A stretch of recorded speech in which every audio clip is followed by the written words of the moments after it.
Welcome. In this video, I'm going to be taking you through just the basic interface of OnShape for creating 2D sketches that we can export and send to the laser cutter. And so I've got an example sketch here. This is kind of what we're going to go through and create, so you can pause the video and follow along. But the real purpose of the video is just to introduce the basic interface and how we move around and select and deselect things in OnShape. So when you log into OnShape, it'll take you to this window where you can see your documents, which if it's for the first time, you won't have anything there. This will be mostly empty, but that's fine. We can use this blue create button to create a new document. And usually when you think of a document, it kind of is files related to one project. And so if you were going to make, even something with multiple pieces, if they're all related to one physical object you're trying to create, that would all belong in one document. So here I'm going to call this 2D sketch demo number 2 because I already made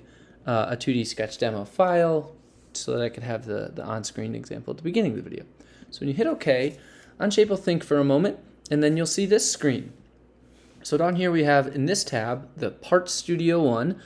A Part Studio is a place where you actually define sketches and then take those 2D sketches and define 3D shapes. So this is where we define our parts. An assembly is where we pull in the parts we've created in Part Studios and assemble them. We won't be doing that in this video. In fact, we won't even be creating any 3D parts. But you'll also see these 3 blue planes. Now, these are just theoretical planes. They're not physical objects that would get printed if we sent this to a 3D printer or something. They'll be ignored.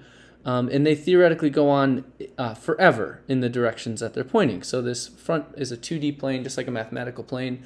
It looks like it has finite size, but that's just to make it fit on the screen. So we can click on it. So we have our top, front, and right planes. They're also visible over here, and you'll see they highlight when I choose them from this menu on the left as well.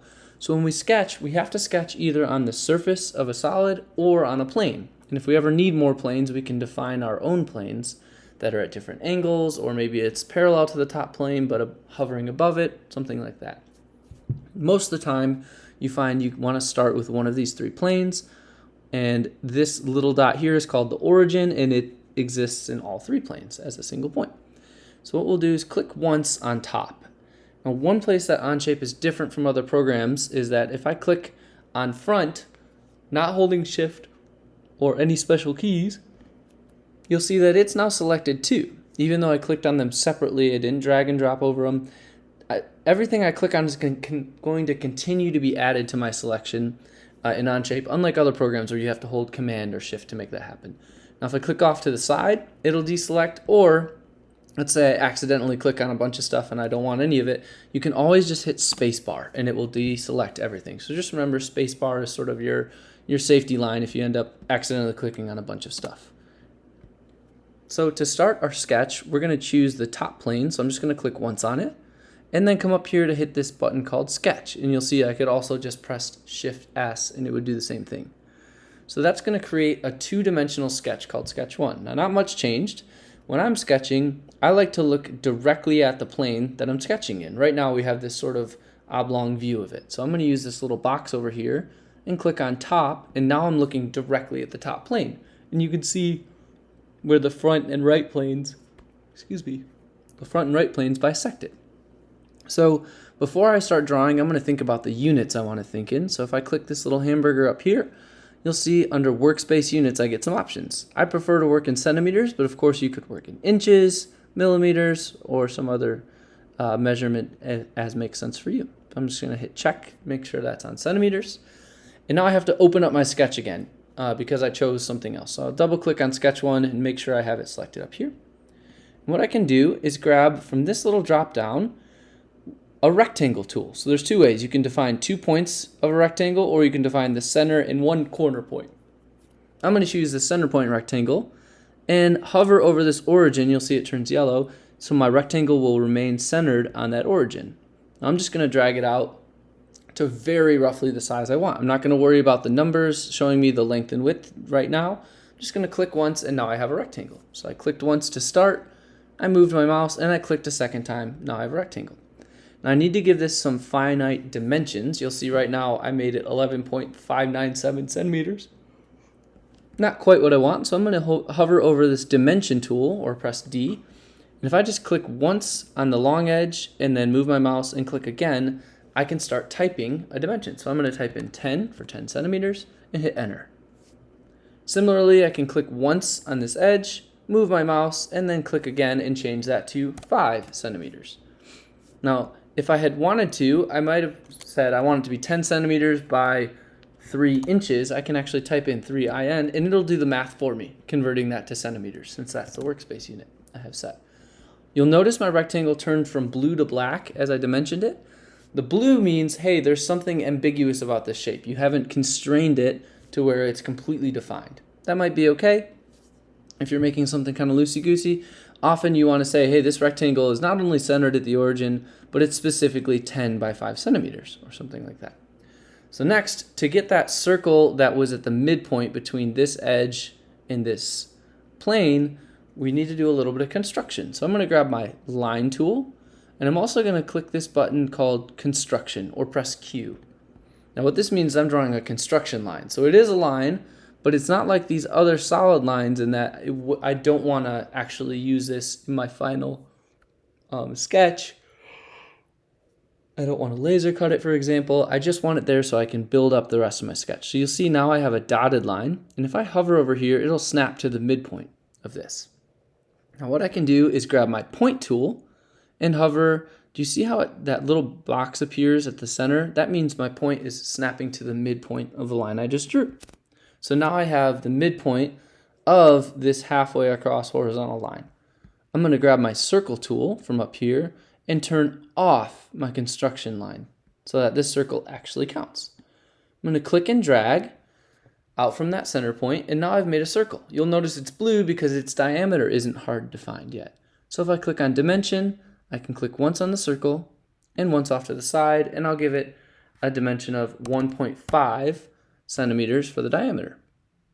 Now the next thing you saw in that preview sketch was a square in the middle of this rectangle. So I'm going to grab my same rectangle tool, hover over that origin point, and I'm just going to rough in a square roughly the size I want. Again, I'm never worrying about numbers when I'm drawing. I do those after with the dimension tool. Now I'm going to want this square to be also 1.5 centimeters on the side. So I'll grab my dimension tool, click on one edge, click elsewhere. Whoops. I clicked on a vertical line on accident there. Click elsewhere and type in 1.5, enter. Now that changed the width of the square, but it's not actually a square at this moment. So what I can do is in this drop down choose equal. And I can set this edge by clicking equal to this edge. Now even if I were to change the dimension of the square to 2, it stays a square because I said these two edges must be equal. So I'm going to leave that at 1.5. Now in the sketch you saw before, this square had its diagonals sketched in. That was really just for an example, but we'll go ahead and grab our line tool and turn construction on, and we can click and drag from corner to corner and from corner to corner. And that's how we create that sort of X'd out square shape. Now what I'm going to do here is continue to draw construction lines from the center, this time over to the midpoint of the right edge, and then I can actually snap to the midpoint of that. And I'm going to draw another construction line up. So now I've broken off an eighth of this rectangle. If I grab my circle tool and turn off construction, what I can do is draw a couple of small circles here. And I'm not worried about where they're at on the line or their size. I'm just drawing a couple of circles. Notice that this snaps to being vertically in line with the circle above it. So I'll draw my third circle here. I'm going to first grab the equal sign and say, hey, all three of these circles are equal in diameter by clicking on them in pairs of 2. Now they're all constrained to be equal, and so if I were to grab one of them and change its size, all three sizes change. What I want to do is make them all also stacked edge to edge. And so what I'm going to do is from this drop-down menu, choose tangent, and then click on the center circle and the one above it, and that one will move down until they're tangent. And then same thing here, I'll say these are now also tangent. So the last thing to do here would be to give them a dimension. And so since they're all equal, I can choose any of the 3. I'll choose this one. And I'm going to say that they have a diameter of 1 centimeter. So this is just a basic rundown, of the fact that we're making a sketch in OnShape. Of course, we have undo and redo buttons, Command Z, like you're used to. if you ever mess up. Remember that if you end up with a bunch of stuff selected on accident, so I accidentally clicked here and there and on this square, I can just hit spacebar and everything will go back to the way it was. So I hope this has helped you. When you're ready, if you wanted to, for example, laser cut or work with the profile you've defined in Adobe Illustrator, you can hit this green check and then right click on sketch 1 or whatever the sketch you're working on is and export as DXF/DWG. That's a type of file that Adobe Illustrator can work with. So I like the DXF file format. I can give it a name here and then click export and you'll notice that it'll show up in your downloads right there. So here is, no preview available, but that's the file that I would want to send over to Adobe Illustrator. So I hope this has helped, and definitely recommend going through, pausing the video where you need to, and following along to get yourself up to speed with the two-dimensional aspect of OnShape.